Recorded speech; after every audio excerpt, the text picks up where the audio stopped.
देख रहे हैं आज तक। मैं हूं श्वेता सिंह, यूपी पुलिस मुख्यालय से। इस समय हम आपको लगातार अतीक अहमद और उसके भाई की जो हत्या हुई है उस पर पूरी जानकारी दे रहे हैं। पोस्टमार्टम चल रहा है।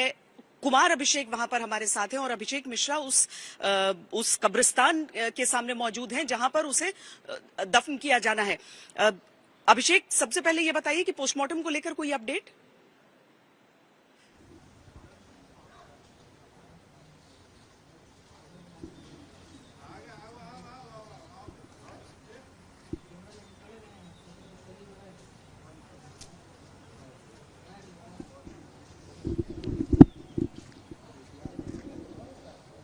अभिषेक, आवाज आ रही है आपको?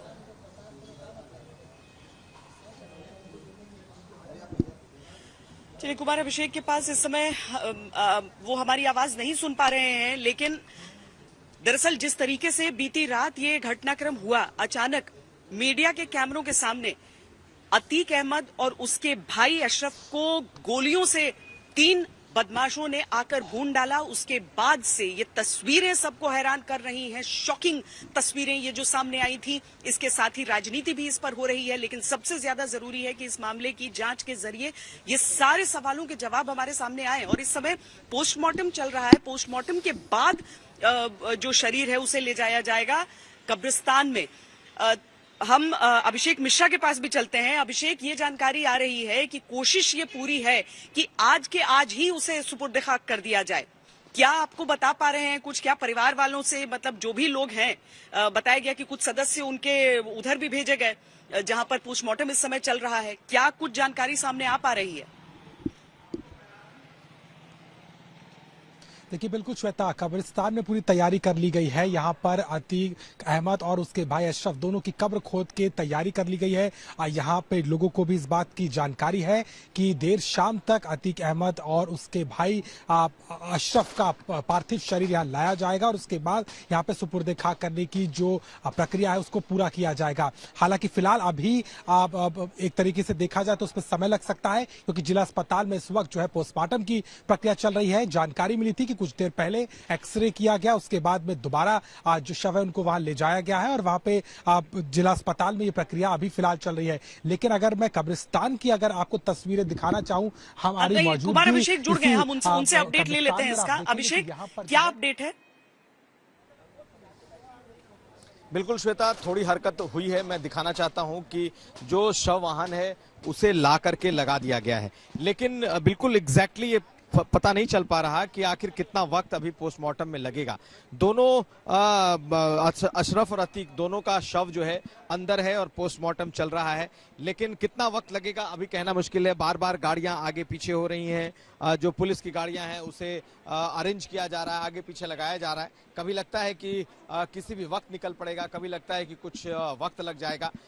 तो जब अब आखिरी प्रक्रिया यहाँ से है कि यहाँ से जैसे ही ये पोस्टमार्टम पूरा होता है श्वेता, उसके बाद सीधे उसे जो कब्रिस्तान है चकिया का, उसे वहां पर ले जाया जाएगा। फिलहाल की स्थिति यहाँ पर यही है कि अब सिर्फ और सिर्फ पोस्टमार्टम का इंतजार हो रहा है कि पोस्टमार्टम खत्म हो और उसके बाद दोनों के शरीर को सुपुर्द खाक के लिए ले जाया जा सके। श्वेता, वहां पर अभिषेक मिश्रा हैं। अभिषेक, आप एक तो तस्वीर भी दिखा रहे थे और साथ में ये भी बताइए कि इस समय दिक्कत ये भी होती है कई बार कि लॉ एंड ऑर्डर को ठीक रखा जाए, लोगों का जमावड़ा न हो, तो क्या कहीं पर आपको भीड़ जुटती दिख रही है या कोई वहां पर नहीं आना चाह रहा है? केवल वहां पर जो 2 कब्रें खुद गई हैं वहां पर अब दोनों को दफन किया जाएगा।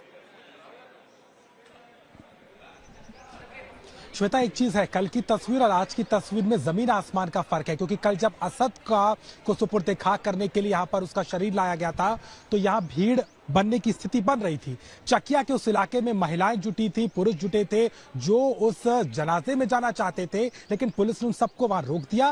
केवल परिजनों को और खास लोगों को इजाजत मिली थी, जिनकी संख्या 30 से 40 थी।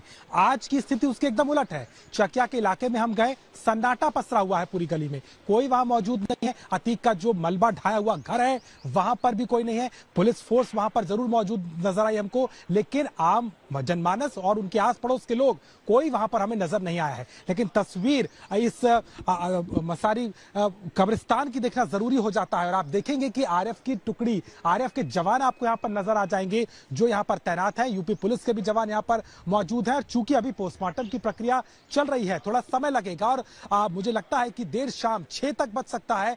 तब तक जो सुपुर्दे खाक करना है दोनों के पार्थिव शरीर को, तब तक का समय लगेगा। लेकिन तैयारी पूरी है। ये लकड़ी आपको ठीक सामने दिखाई दे रही है, यही है, इसका इस्तेमाल होगा।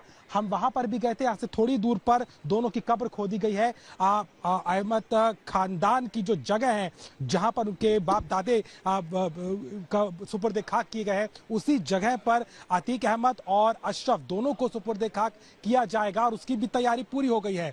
कब्र खोदी जा चुकी है और बाकायदा पूरी तैयारी यहाँ पर कर ली गई। इंतजार इसी बात का होगा कि कब वहां से जहां पर कब्र खोदी जा चुकी है, कब्र खोदी जा चुकी है और जो जानकारी हमें मिल रही है उसके अनुसार आज ही ये निर्देश है कि आज ही ये पूरा कर लिया जाए, कल तक इसे नहीं टाला जाए। और उसके लिए जरूरी है कि पोस्टमार्टम सही समय से पूरा हो जाए। हालांकि इसके साथ ही मामला इतना बड़ा है कि इस पोस्टमार्टम को भी बिल्कुल सटीक रहना होगा। इंक्वायरी होगी तो न जाने कितने स्तर पर इसकी जो फाइंडिंग्स हैं उसे उसमें कोट किया जाएगा। आशीष श्रीवास्तव भी हमारे साथ जुड़ गए हैं सीधे मुख्यमंत्री निवास से। आशीष, कल रात से बताया जा रहा है कि मुख्यमंत्री योगी आदित्यनाथ मॉनिटर कर रहे हैं पूरे सिचुएशन को और लगातार एक तरह से हम समझे कि मुख्यमंत्री निवास ही वो हेडक्वार्टर्स हो गया है जहां से पूरे उत्तर प्रदेश पर नजर इस बाबत रखी जा रही है कि कानून व्यवस्था बरकरार रहे, बहाल रहे।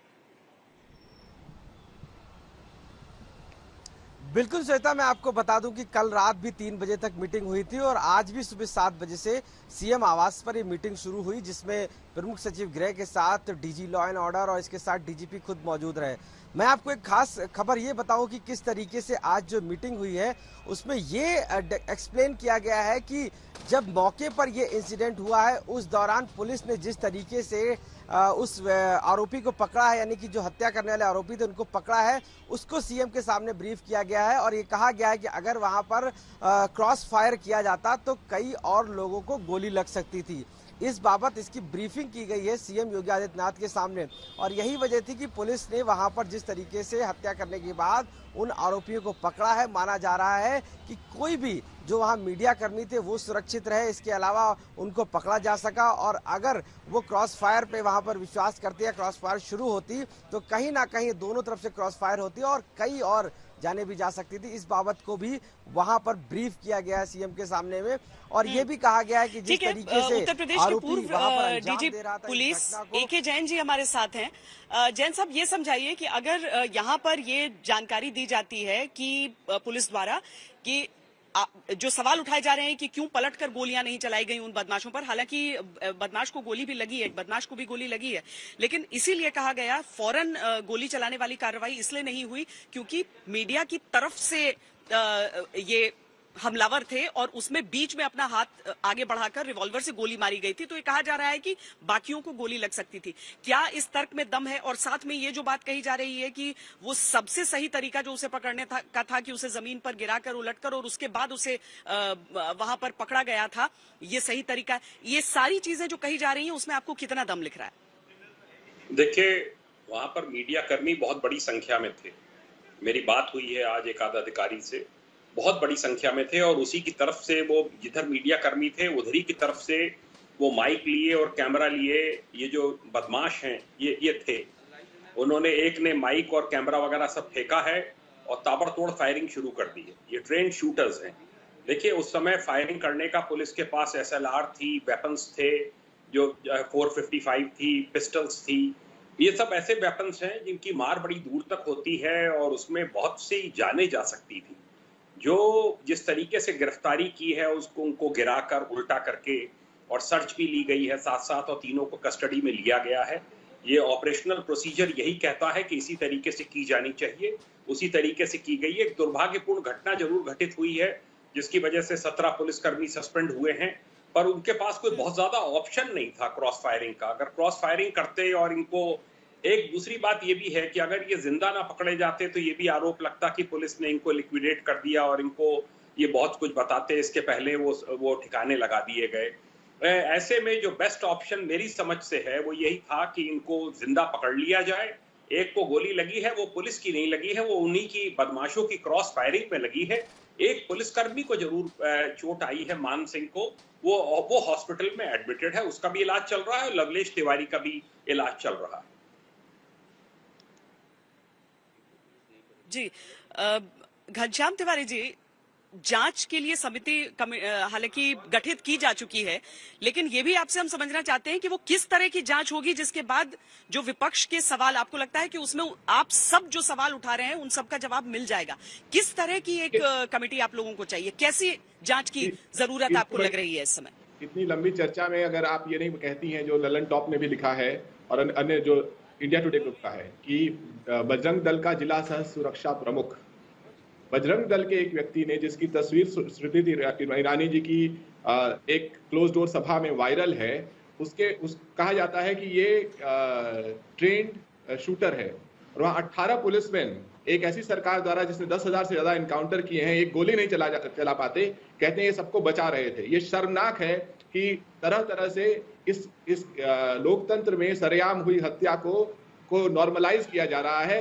जब ये किया जाएगा तो लोकतंत्र बंदूक तंत्र बन जाएगा और कोई सुरक्षित नहीं रहेगा, चाहे वो जर्नलिस्ट हो, चाहे वो नागरिक हो, चाहे वो नेता हो या चाहे वो कार्यकर्ता हो। यहाँ पर एक राजनीतिक दल से संपर्क रखने वाले 3 लोगों ने पुलिस की देखरेख में एक ऐसे अपराध को अंजाम दिया जो सरकार को इस घिनौनी खबर से बचाता हो, जो सत्यपाल मलिक ने बयान दिया है कि प्रधानमंत्री और उनकी सरकार की लापरवाही के चलते देश के 40 जवानों की शहादत हुई। ये एक घिनौना राष्ट्रवाद का स्वरूप है जिसके ऊपर प्रधानमंत्री को जवाब देना चाहिए था, लेकिन इस तरह की खबरें प्रधानमंत्री को बचाती हैं और साथ में उत्तर प्रदेश की पुलिस के ऊपर काली। किस तरह की जांच पर आपको भरोसा होगा?